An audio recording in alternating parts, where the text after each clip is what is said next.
The boy had no name that anyone remembered, though once, long ago, he might have been called something soft and gentle by a mother's lips. That name was lost to time and tragedy. To the townsfolk on the edge of the frontier, he was simply the orphan, a boy who drifted like tumbleweed with no place to belong. His clothes were worn thin, patched again and again until even the patches had holes. His boots were too large, stuffed with scraps of cloth to keep them from falling off his feet. But in his eyes, those sharp, storm-colored eyes, there was a resilience no hardship could drown. He lived by instinct, by wit, and by the stubborn will to see one more sunrise. Sometimes he did odd jobs, hauling water, sweeping stables, or chopping wood for a meal or a few coins. Other times he slept, under the open sky, belly aching from hunger, whispering to himself to stay strong. Nights on the prairie were cruelly quiet. Without a family to share stories or a fire to warm his bones, he often felt like the loneliest soul alive. Yet somewhere deep inside, the boy clung to the hope that his life held a purpose, that he was not merely meant to survive, but to find a place where he truly belonged. The frontier was no gentle teacher. It hardened those who dared live upon it. The boy had seen violence, seen how people treated the weak like dust beneath their boots. He had watched other orphans wither into bitterness, stealing and lying until their lives ended early and forgotten. But he had made himself a silent promise. He would never let cruelty twist his heart. Even if the world abandoned him, he would never abandon kindness. That, perhaps, was all he had left of the parents he could no longer remember. The faint echo of their love guiding his choices. On the morning the story began, the orphan awoke to the smell of damp earth. The rain from the night before had swelled the rivers, turning their currents fierce and dangerous. He stretched his thin arms, gathered the few belongings he carried in a satchel, an old knife, a tin cup, and a scrap of blanket, and set off, in search of food. The land was alive with the sounds of birds and the rustle of wild grass bending under the wind. For most, it was an ordinary morning. For him, it was another test of survival. As he walked, he thought about the lives of others. He had watched families in town sit together for supper, sharing bread and laughter. He had watched cowboys ride out in pairs, joking as if they had never known loneliness. He had watched children play by the riverbanks, their carefree joy something he could only dream about. Each time he felt the ache of being an outsider. He was a boy with no blood ties, no tribe, no place in the world. And yet he could not stop dreaming of what it might feel like to finally belong. The river came into view just before midday, swollen with rainwater, roaring louder than he had ever heard it. It was a dangerous sight, but also strangely beautiful. The sunlight glinting off its waves like shards of broken glass. The orphan paused at the bank, crouching low to wash his hands and drink. The cold water burned his throat, but it filled his belly enough to quiet the hunger for a while. He sat there staring into the endless rush of water and wondered if somewhere beyond those currents there was a life waiting for him, something more than endless wandering. What the boy did not know was that fate was already moving toward him. The river that had been his only companion would soon test the strength of his heart. In just moments, his life would collide with another's, a life he was destined to change forever. His loneliness, his hunger, his endless searching for a family. Everything had been leading him to this place, this hour, and this decision that would require more courage than any he had ever shown before.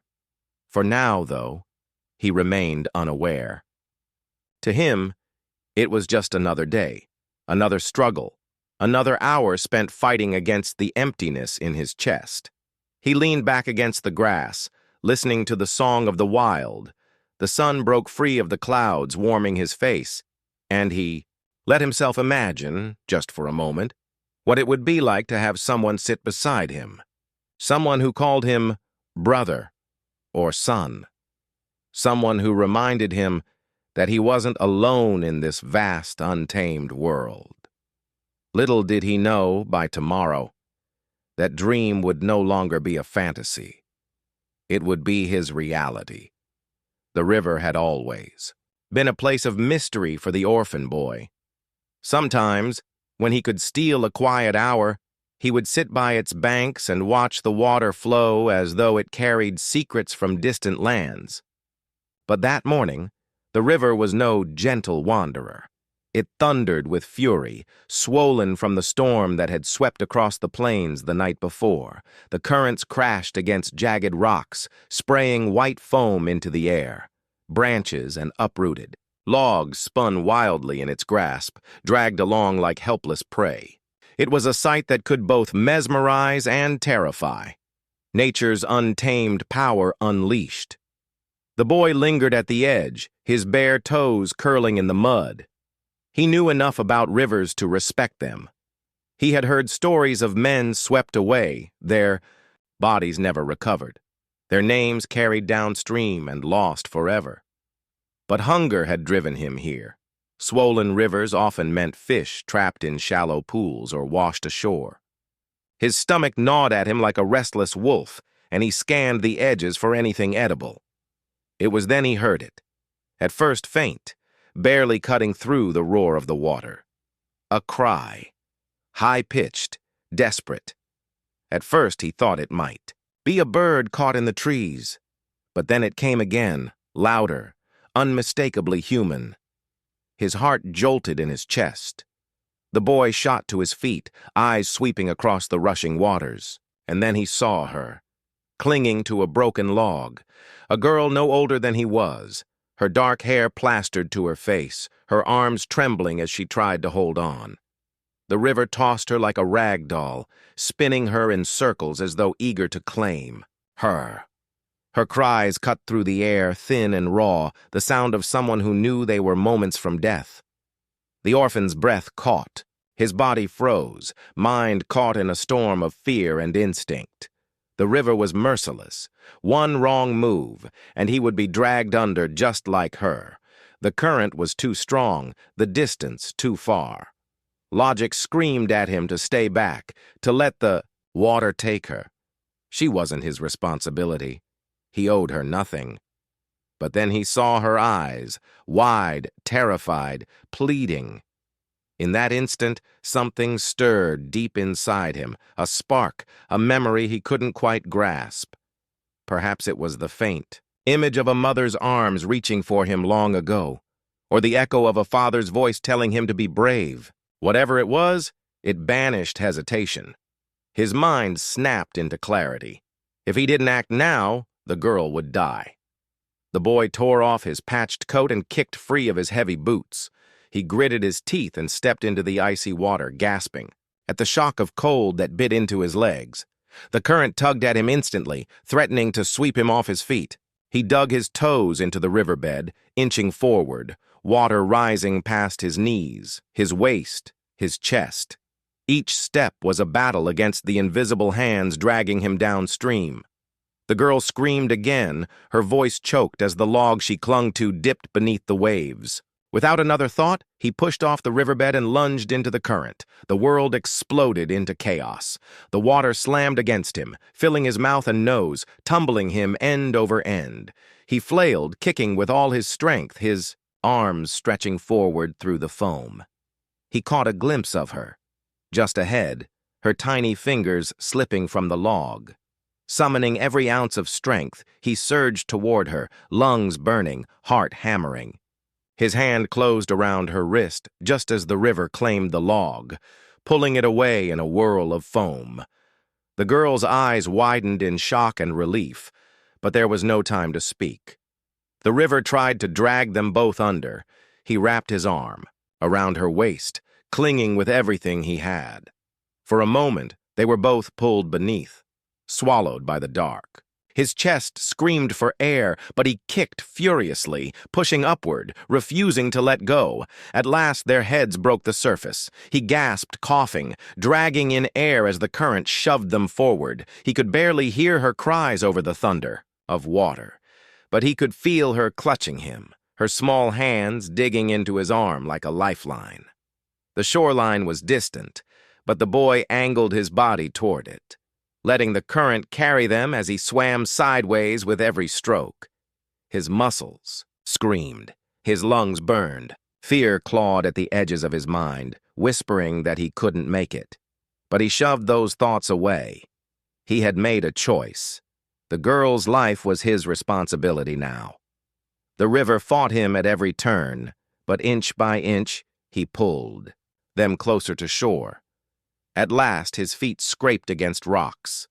With a final desperate push, he heaved the girl onto the muddy bank, collapsing beside her in exhaustion. They lay there for several moments, coughing, gasping, trembling, but alive. The boy turned his head to look at her.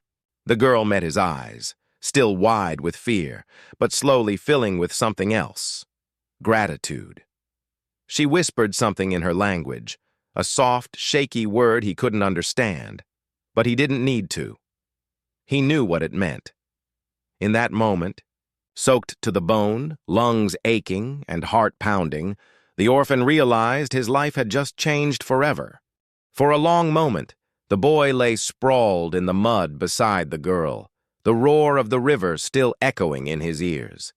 His chest heaved as he fought for breath, each gasp a reminder that he had survived something he should not have. Water dripped from his hair, streaming down his face and mixing with the earth beneath him. His arms trembled with exhaustion, his muscles screaming from the battle against the current. Then he heard it.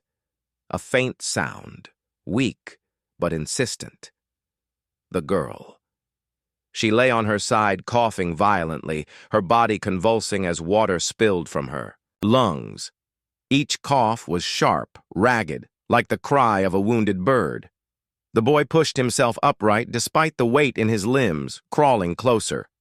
He placed a shaking hand against her back, uncertain, awkward. He had never cared for anyone before, never held another life in his hands, but instinct guided him now. "Breathe," he muttered hoarsely, though she couldn't understand his words. "Come on. Breathe."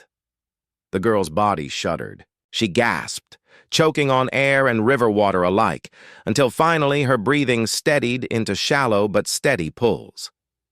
Relief washed over him like a tide. He sagged back on his heels, pressing his hands into the wet earth to keep from collapsing. He had done it. She was alive. The girl opened her eyes then, dark, glistening, and filled with confusion. For a moment she stared at him as though trying to decide whether he was real. Her lips parted, but only a whisper of sound escaped. It wasn't in his language, but the tone carried enough. Gratitude, wonder, fear. The boy shifted uneasily, unsure how to respond. He had never been thanked before, not in any way that mattered. His life had been a string of survival tasks: work, hunger, sleep, repeat. But this was different. He had acted not for himself, not for coin or bread, but for another soul. And that soul now looked at him as though he had done something extraordinary. She tried to sit up, her limbs weak, but faltered. Without thinking, he reached out and steadied her. Their eyes met again, and for the first time, the orphan felt the weight of what he had done. He had saved her life, truly saved it. But fear crept into his mind just as quickly. Who was she? Her clothes, though drenched and torn, were not those of settlers or townsfolk. The beaded necklace at her throat, the patterns sewn into her tunic, he recognized them. She was native, a child of the tribes who lived beyond the river and the plains. He had heard the whispers in town, stories of warriors fierce as fire, quick to anger, bound by honor and blood. What would they think if they found their girl with him, a stranger, a wanderer with no tribe? Would they believe he had saved her, or accuse him of harm? The girl must have sensed his unease. Her trembling hand reached for his wrist, gripping it tightly, as if to anchor herself to him. She murmured another word in her language, one he couldn't translate but could feel in his bones. It was a word that meant safety, perhaps even trust. The boy swallowed hard, his throat tight. He had never been trusted before, not truly. People hired him when convenient, pushed him aside when not. But this girl, fragile and drenched, was looking at him as though he were her shield against the world. Time passed slowly as they sat together, on the riverbank, both recovering from the ordeal. The boy's breathing steadied, though his body ached from head to toe. The girl leaned against him, too weak to hold herself upright. He let her, though the closeness made his chest ache in, a way he didn't understand.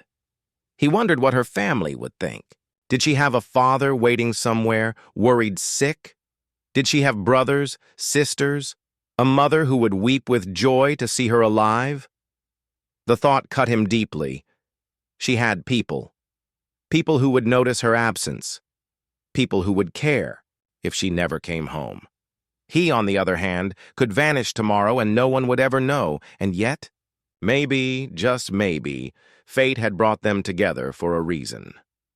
The sun dipped lower, casting golden light across the river's surface. The girl stirred, lifting her head toward the horizon. She whispered another word, then pointed weakly to the distance where the trees grew dense and shadows deepened. Her home. Her people. The boy's heart raced. If they came searching, would they see him as friend or foe? Would they believe their daughter's eyes or their own suspicion of strangers? He pushed the thoughts aside. For now, the girl was alive. And that was enough. He would face whatever came with the same courage that had carried him into the river. The orphan, once nameless and unseen, had done something extraordinary that day. He had defied death, defied fear, and saved a life. What he did not know was that this single act of courage would ripple outward like the river itself, drawing him into a world far bigger than his own, into the arms of a people who would soon call him brother. The river had quieted behind them, its roar fading into the steady hum of evening. The orphan sat slumped against a tree trunk, his clothes still damp, his body wrung out by the struggle. Yet his eyes never strayed far from the girl. She lay on the grass, her breathing shallow but steady now, the color returning slowly to her cheeks. He had seen people die before, too many in fact for one so young. On the frontier, death lurked everywhere, in hunger, in sickness, in bullets and blades. But here, on this bank, he had pulled someone back from its grasp. For the first time, he felt the weight of what that meant. It was not just about surviving the river. It was about handing life back to someone who had nearly lost it. The girl coughed again, her frail body shaking. The boy leaned forward, unsure, and gently rubbed her back the way he imagined a parent might. The sound of her cough faded, replaced by a slow, steady rhythm of breath. Relief surged through him like warmth after a long winter's cold. He whispered softly, almost to himself, "You'll be all right now."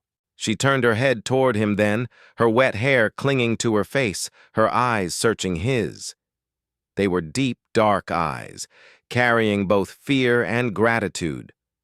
Her lips parted, and she spoke a single word in her tongue. The boy didn't understand, but the way her voice trembled, the way her hand reached weakly toward his, told him enough. She was thanking him. For a moment, he froze. No one had ever spoken to him like that. Not with such sincerity, not with such need. He hesitated, then carefully clasped her hand. It was small, cold, fragile, but alive. That simple contact stirred something in him he hadn't felt in years. Connection. The sun was sinking lower, painting the sky in shades of orange and red. Shadows lengthened, stretching across the riverbank. The boy knew they couldn't stay here much longer. The cold would seep into their bones, and night brought dangers far worse than the river. Wolves prowled the edges of the plains, and strangers in the dark could mean death. But where could they go? He glanced at her necklace again, the beaded pattern glinting faintly in the light. He had seen such craft only once before, when traders in town whispered about the tribes beyond the horizon. If she was one of them, then her people would surely be looking for her. The thought tightened his chest. How would they react to him? Would they believe her story, or would they see only a stranger, a boy with no blood, no name, and assume the worst? The girl stirred, her strength slowly returning. She tried to sit up, wobbling, and he quickly reached out to steady her. She gave him a faint smile, small but genuine. Then she lifted a trembling hand and pressed it against her chest. "Naya," she said softly. The boy blinked, confused at first, then realized. She was giving him her name. "Naya," he repeated, awkwardly, his tongue clumsy with the foreign sound. She nodded, pleased, and touched his chest in turn, waiting. He froze. A name. She wanted his name. But what could he tell her? He had no name, not anymore. The one he was born with was lost, long ago, swallowed by tragedy. For years he had been nothing but boy, orphan. "You there," his throat tightened. "I don't have one," he muttered, lowering his gaze, but Naya didn't seem to understand his words. She tilted her head, puzzled, then gave. A little laugh, weak but warm. She patted his chest firmly, as though declaring something. Then she repeated a word in her language, a name she was giving him. The boy didn't understand its meaning, but the sound lingered in the air like a promise, a name. She was giving him what the world had taken away. Something shifted inside him. For the first time, he wasn't just a shadow drifting alone. He was someone, at least to her. The light faded further, and the air grew colder. He knew they needed shelter. Looking around, he spotted a cluster of rocks that formed a shallow overhang nearby. With gentle determination, he helped Naya to her feet, supporting her weight as they staggered toward it. There he gathered dry branches and leaves, coaxing a small fire to life. The warmth was feeble, but it was enough. They sat close by, the flames, their clothes steaming as they dried. Naya's head drooped against his shoulder, her breathing finally deep and steady. The boy stared into the fire, his thoughts tangled. He had saved her, yes, but what came next? He had no way of knowing. That even now, beyond the tree line, riders were gathering, warriors with painted faces and sharp eyes, searching for the chief's daughter. By sunrise, he would no longer be alone with her. By sunrise, his life would be forever bound to hers. But for this moment, in the glow of the fire, the boy allowed himself something he hadn't felt in years. Peace. He had given breath back to another, and in doing so, had breathed life back into himself. The first light of dawn spilled over the horizon, turning the river's surface to molten gold. The boy stirred from his uneasy sleep beside Naya, who still lay against him, her small body curled like a leaf clinging to a branch. The warmth of the fire had faded overnight, leaving a thin chill in the air. The boy shivered, but the sight of Naya safe and breathing brought a steady calm to his racing heart. He had spent the night wrestling with questions. Who was she? Where did she come from? And more importantly, what would her people think when they found her alive and found him with her? Naya stirred and opened her eyes. For a moment, their gaze met, and he sensed a silent understanding between them. She pointed toward the east, her small hand trembling but deliberate. The boy followed her gesture, realizing she meant the forests across the river, dense with cedar and oak, the lands beyond which her people surely lived. He nodded, trying to communicate reassurance. "I'll take you there," he said softly.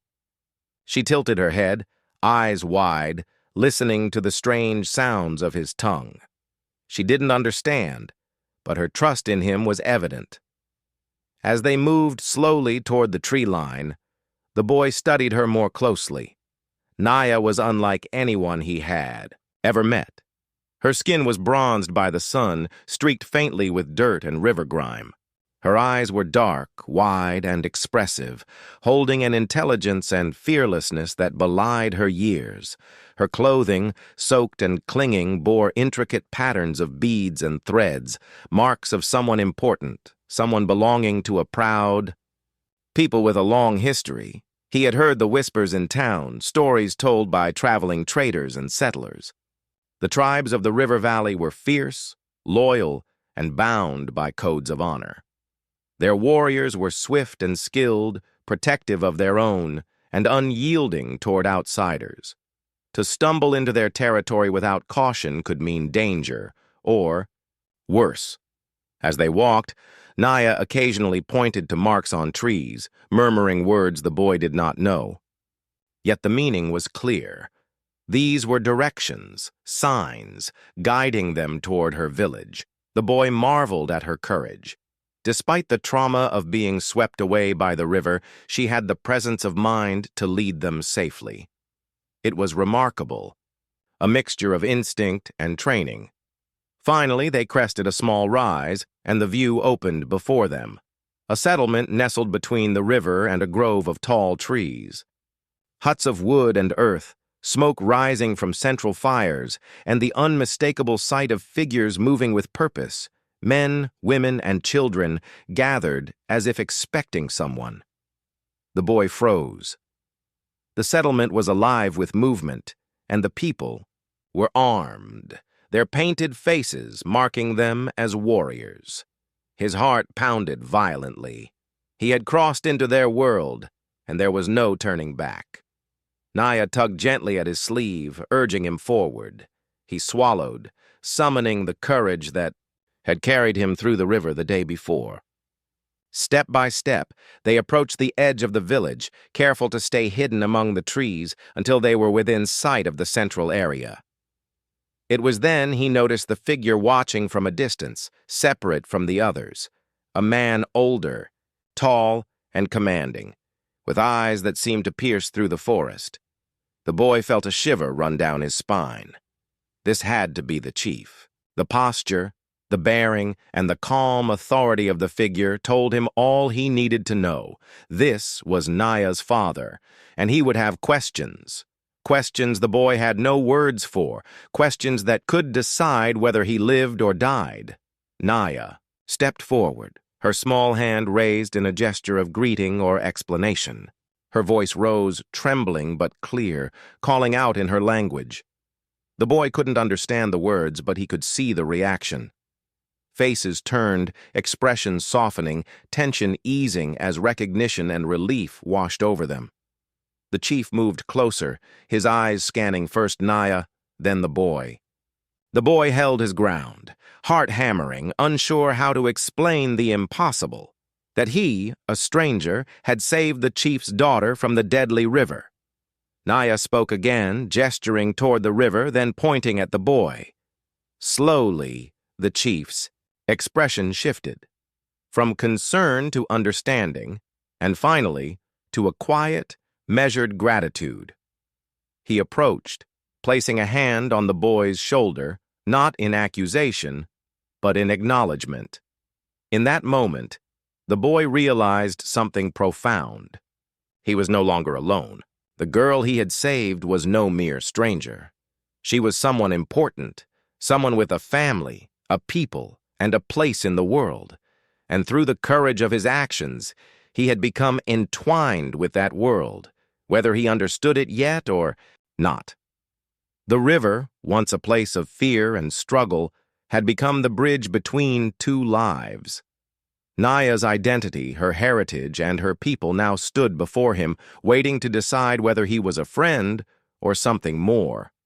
The forest seemed to hold its breath as the boy and Naya approached the village. Every snap of a twig beneath their feet felt magnified, every rustle of leaves a warning of danger. The settlement lay quiet but alert. Figures moved with a purpose, alert eyes scanning the horizon, hands near weapons as though sensing the arrival. of something unexpected. Then they appeared, at first a few, then more, until over 100 warriors emerged from the trees and along the river's edge. Painted faces, decorated with feathers and markings of rank, their movements precise and disciplined.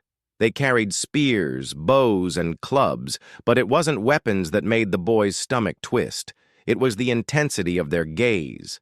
Every eye turned toward him, each silently asking the same question. "Who is this stranger?" The boy froze, unsure whether to step forward or vanish into the undergrowth. Naya gripped his hand tightly, her small fingers digging into his palm. Her trust was a lifeline, and he drew courage from it. They moved slowly, deliberately, hands raised in a gesture of peace. The chief stepped forward from the crowd, his presence commanding immediate attention. The warriors instinctively parted, creating a path for him. His eyes scanned the boy, sharp and assessing, and then shifted to Naya. Relief softened his expression as he took in his daughter, alive and safe, though clearly shaken.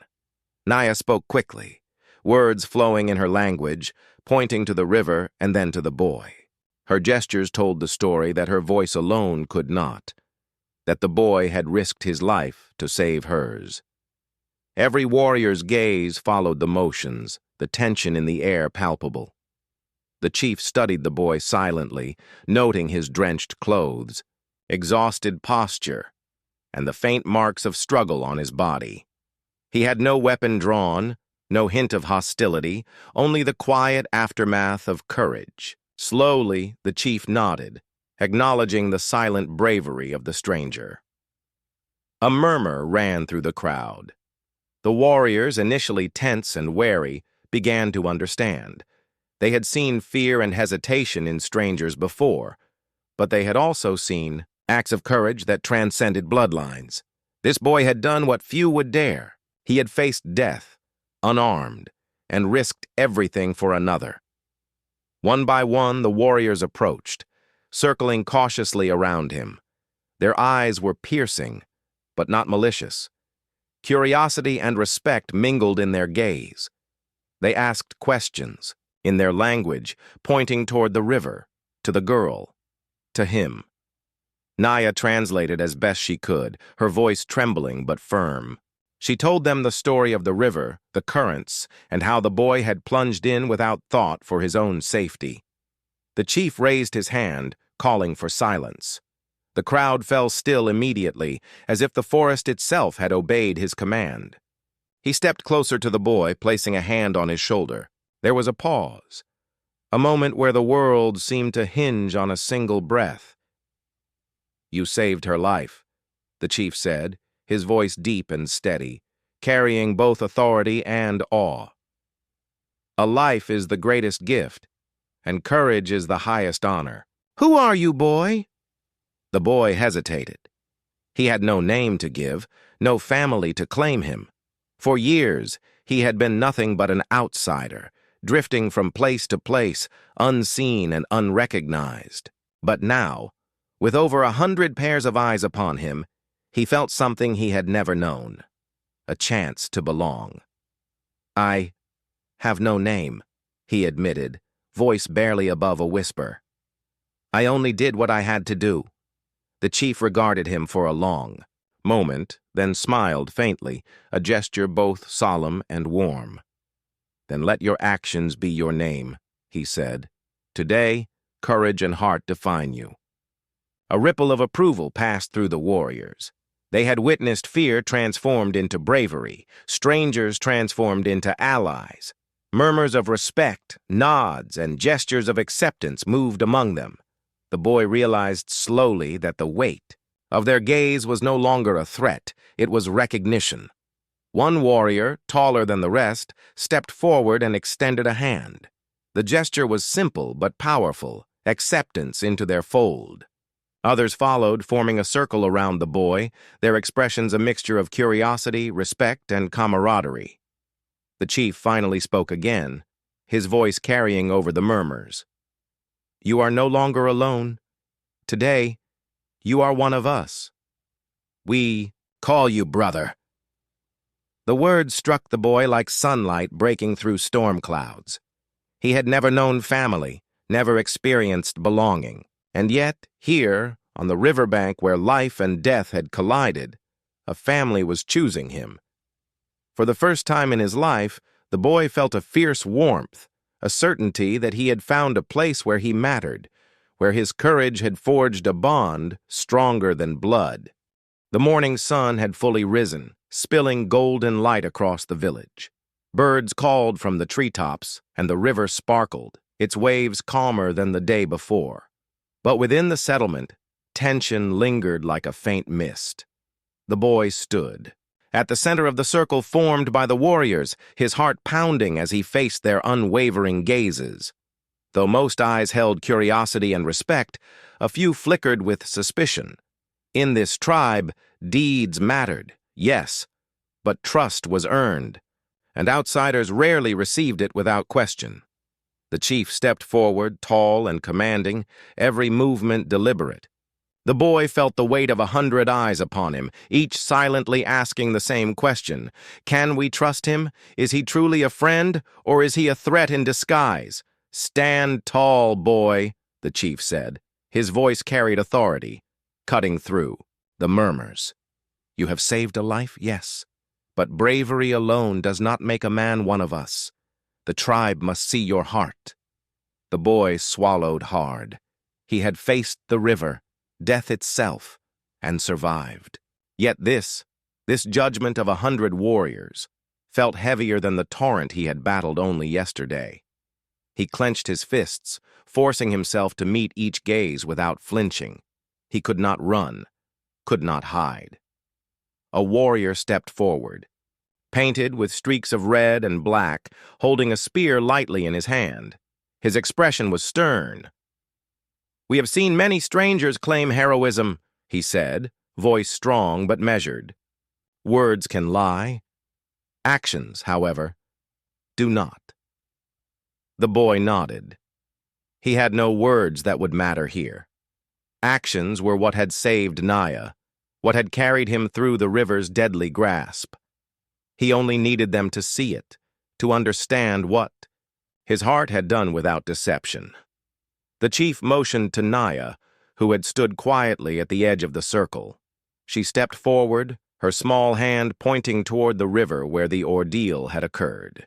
She told the story once more, her words, swift and precise, describing the currents, the logs, the fight to keep her above the water. She mimed the struggle, emphasizing the boy's relentless determination, his refusal to leave her side. The warriors watched intently. Murmurs spread through the circle, not of doubt, but of awe. Many had faced death themselves and recognized the courage it took to act without hesitation, without thought for one's own safety. One by one, the warriors approached the boy. Each stepped close, studying him. Some offered gestures of approval, a nod, a pat on the shoulder, a silent touch of acknowledgement. A few circled, testing his reaction, looking for signs of fear, hesitation, or deceit. Each time the boy met their gaze steadily, his posture firm but humble. His heart pounded, yet he refused to falter. Finally, the chief raised his hand, signaling silence. The murmurs died down instantly. He looked upon the boy with the weight of centuries of tradition and wisdom in his gaze. You faced death, the chief said, voice low and resonant. You risked yourself for another, without thought for gain or glory. That is the measure of a true heart. You have acted not for fear, not for reward, but because it was right. And in our eyes, that is worth more than bloodlines. The boy's chest tightened. He had never been measured for his worth by anything other than survival. No town, no job, no stranger had ever looked at him and seen honor or courage. Yet here, in this circle of warriors, he felt it, a recognition deeper than words. The chief extended his hand. We do not make this decision lightly, he continued, but the tribe sees what you have done. Your actions speak louder than words. Do you accept the bond we offer, the trust we extend? The boy swallowed. emotions churning. For a lifetime he had been alone. Every day had been a struggle against the world, a fight to exist unnoticed. Yet now he could reach out, take the bond of a people and belong. He nodded firmly. "I accept," he said, voice steady, though his hands trembled. A cheer erupted among the warriors, not loud, but powerful in its unity. They stepped closer, forming a protective circle around him. One by one, they laid hands, on his shoulders, on his arms, on his back. The gesture was simple but sacred, the act of a tribe claiming him as one of their own. Naya stepped forward, smiling through tears. "Brother," she whispered in her language, repeating the word over and over as the warriors echoed it, a chorus of affirmation and belonging.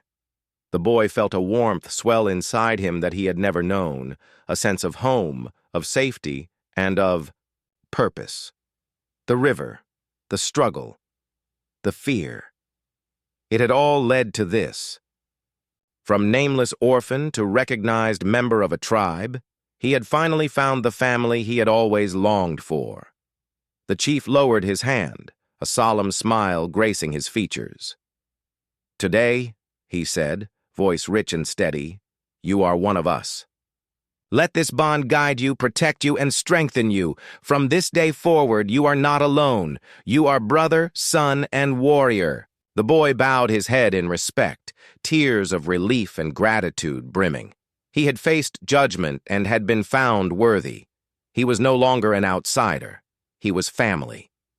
The village had gathered fully now, every hut occupied, every warrior, elder, and child assembled in the open clearing. The morning sun illuminated the scene, the light catching on spears, beads, and painted faces. A hush fell over the crowd as the chief, tall and commanding, stepped into the center. His eyes swept over the boy, then to Naya, then across the assembled tribe. The boy stood beside Naya, his posture straight, chest swelling with a mixture of pride and nervous anticipation. Yesterday, he had been nameless, wandering, an outsider with no place in the world. Today, he stood in the heart of a proud tribe, their judgment passed, and their eyes upon him with respect. Yet the true weight of belonging had not yet fully settled. This moment would seal it. The chief raised his hand, signaling silence. The crowd fell instantly, the air thick with anticipation. "This boy," the chief began, voice carrying clearly across the clearing, "entered our world when the river threatened life. He faced its fury without fear, without thought of himself. He pulled from its grasp our daughter, Naya, and brought her back to safety." A ripple of murmurs and affirming nods spread through the tribe. The boy felt their gaze upon him, heavy, with scrutiny and approval alike. The chief continued, stepping closer. "Blood is strong, family is sacred, yet courage, honor, and heart, these can transcend even the strongest bloodlines. Today, this boy has shown us that life is measured, not by birth, but by deeds. Today, he has proven his heart is ours to trust." He turned to the boy, eyes piercing yet gentle. "You have no family, no tribe. Until now, you walked the world alone. But your courage has earned something greater than mere survival.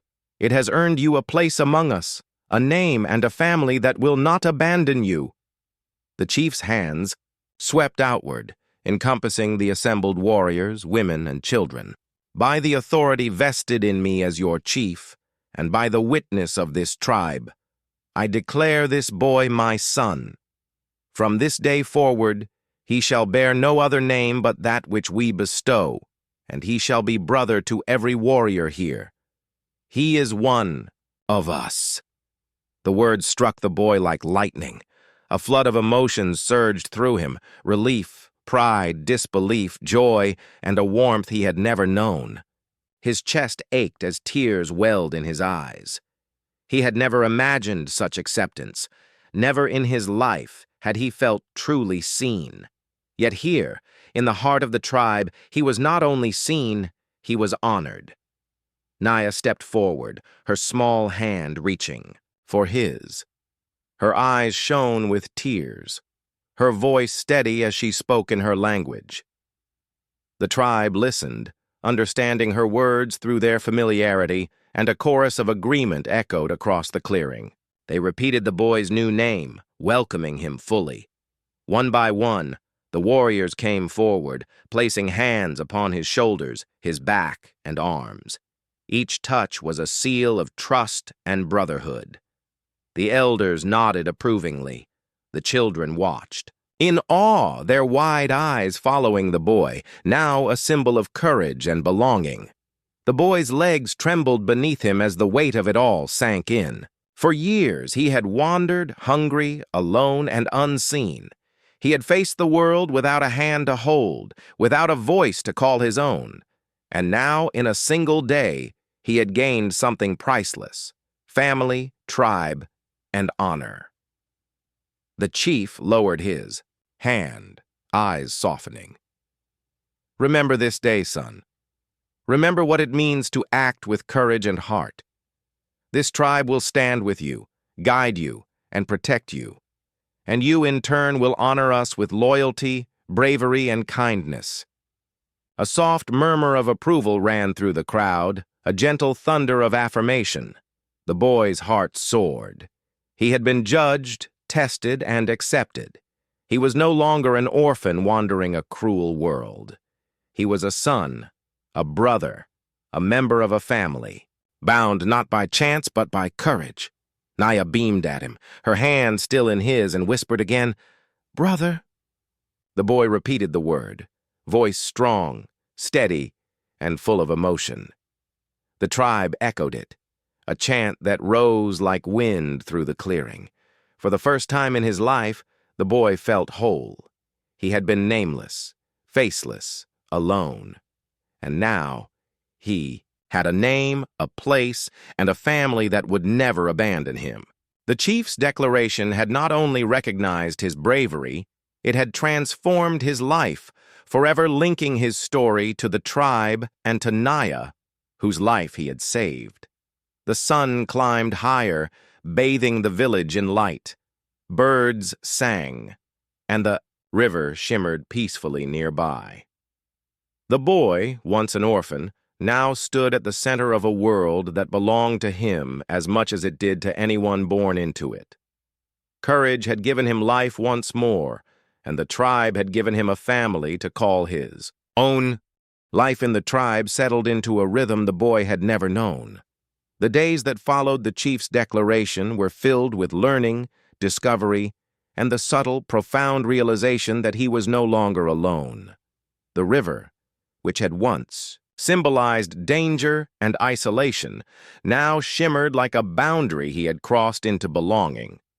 The boy, once nameless and wandering, had found a home among people who saw him not as an outsider, but as kin. From sunrise, the village came alive, with the sounds of daily life. Warriors practiced their drills along the riverbank, their spears glinting in the morning light. Women and elders gathered to prepare food, their hands deft and familiar in the art of survival and sustenance. Children ran barefoot across the soft earth, laughter echoing across the clearing, their energy infectious. The boy watched from the edge at first, unsure how to step fully into this world. Naya, ever observant and patient, was his guide. She led him to the central fire each morning, showing him where to help gather water, tend small tasks, and even learn their language.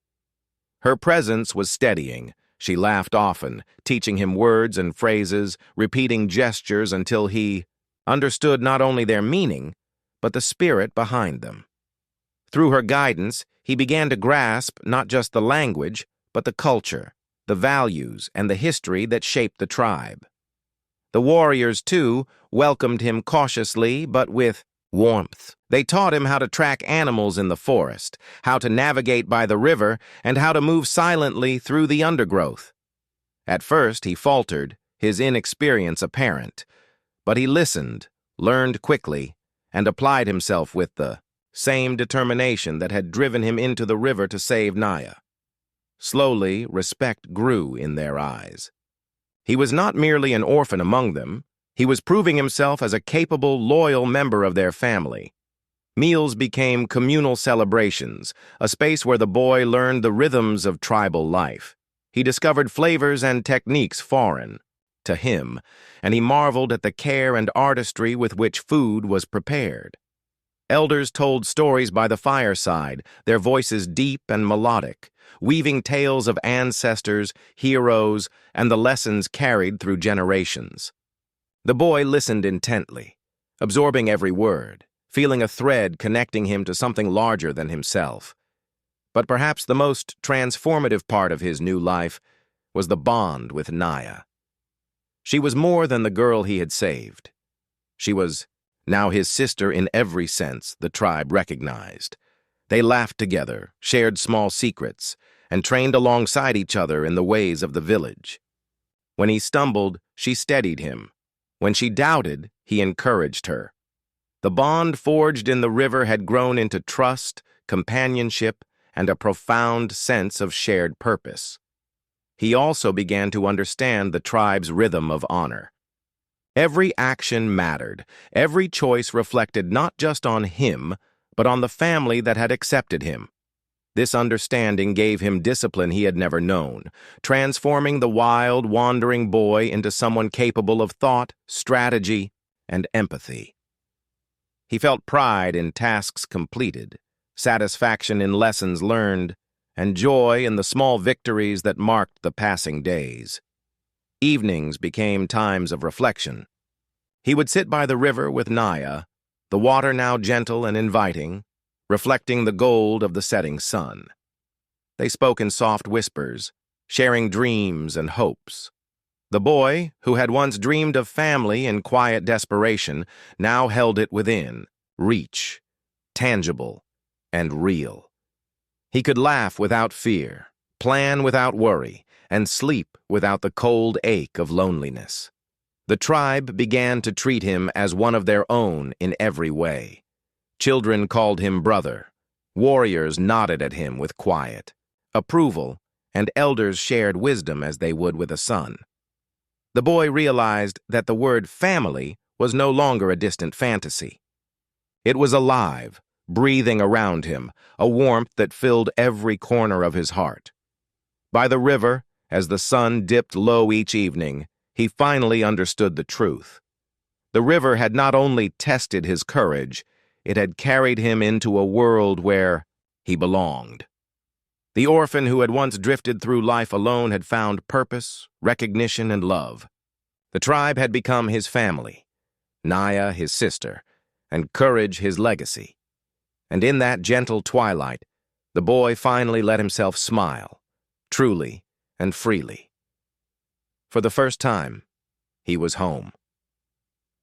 The seasons shifted softly over the village, the river, reflecting the changing light as summer melted into autumn. The boy, once nameless, wandering and alone, had grown into a figure of quiet strength and reliability. His hands, once small and hesitant, now worked with skill and precision. His eyes, once wary and searching, now held confidence and understanding.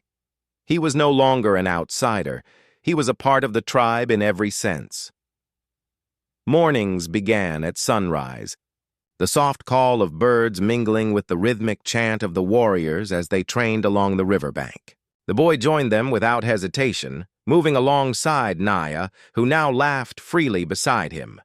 The bond formed in the river had matured into deep friendship and familial trust. Together, they tracked game, learned the ways of the forest, and practiced the arts of the tribe, each day reinforcing their connection and their roles within the community. The elders took notice of his growth. They invited him into circles of learning, teaching him the stories of their ancestors, the lore of the river, and the meaning behind every ritual and ceremony. With each story, he felt a growing sense of identity, not one dictated by his lost past, but one forged by courage, loyalty, and action. He learned that life was measured not only by survival, but by the strength of one's heart, the honesty of one's deeds, and the bonds one nurtured. Naya remained his constant companion and guide. She teased him gently when he stumbled with unfamiliar words or clumsily handled tools. She shared her insights into the tribe's customs, explaining nuances and traditions that were invisible to outsiders. In return, he protected her when necessary, taught her what he had learned from the wider world, and supported her as she grew into her own strength. Their sibling bond, tempered by shared trials and mutual respect, became the foundation of both their lives. The warriors, once cautious, now regarded him as an equal. He carried himself with humility and courage, a balance that earned their trust and admiration. Tasks, once daunting, the hunting of wild game, the construction of shelters, and the navigation of the forest became familiar challenges that he met with skill. Each victory, each mastered skill, further cemented his place in the tribe and in his own self-image. The boy often returned to the river, now calm and serene, to reflect. It had been both a place of peril and a gateway to belonging. He remembered the fear that had gripped him, the roaring currents that threatened to sweep both him and Naya away. Yet that river had also been the beginning of everything: courage, trust, friendship, and family. He understood now that his life had been transformed by one decisive act, the choice to risk himself for another. That choice had carried him beyond fear, beyond isolation, and into the embrace of a people who would never let him drift alone again. As the sun set one evening, casting a golden glow across the village, the chief approached him. His eyes held the same quiet authority, but also a warmth that now felt deeply familiar. "You have grown," the chief said, voice steady but rich with pride. "You have honored our tribe, your sister, and yourself. Today, you are no longer just the boy who rescued Naya. You are a son, a brother, a warrior, and a heart we trust completely." The boy bowed his head, humbled. The words were more than recognition. They were affirmation of the life he had built, of the courage that had carried him from orphanhood into belonging. That night by the fire, the tribe celebrated with song and dance. The boy, once alone and nameless, moved among them with a heart full of gratitude and joy. Children tugged at his sleeves, elders smiled upon him, and warriors shared stories of his bravery.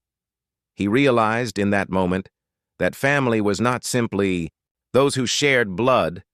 It was those who stood by you, believed in you, and welcomed you with open hearts. Naya slipped her hand into his once more, and he squeezed hers gently. The river's roar had faded into memory, replaced by the rhythm of the tribe, the laughter of children, and the warmth of belonging. The boy understood now that he had been transformed not just by courage, but by love, trust, and the bonds of chosen family. In the quiet moments that followed, as he looked out over the river and the forest beyond, he felt a deep, unshakable peace. He had been an orphan who once drifted through life unseen. Now, he was part of a living, breathing family, a brother, a son, a protector, and a friend. His name, given through actions and recognized by the tribe, carried weight and meaning. He was whole. The river had taken much, but it had also given him everything: courage, purpose, and a place where he truly belonged.